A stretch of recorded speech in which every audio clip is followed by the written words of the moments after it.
Jam në dieni të problemit, pasi vazhdimisht kam marrë kontakte edhe me drejtuesit apo subjektet të cilët janë të licencuara për linjat e rregullta të transportit publik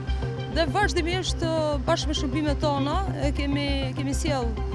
punojësit e shërbimeve të policisë rrugore për të parë masa në vendet të cilët ne kemi të identifikuara. Abuzojnë, do ta thoja, në thojza me lejen e qarkullimit, pra përdorin një mjet në mënyrë private për transportin publik, sipas nenit 82.4. Ju ma sollët sërish në vëmendje përpos faktit që Policia Rrugore e Vlorës ka hartuar një sër plane masash dhe gjatë muajit të fundit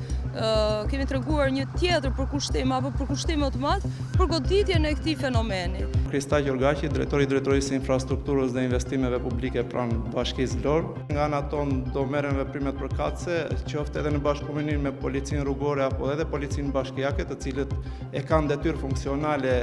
konstatimi në terren të këtyre shkeljeve dhe në vijim do ndjekim procedurat për mënyrën e shqyrtimit të licencave të këtyre taksive, të cilat do vërtetojnë në bazë të konstatimeve në terren.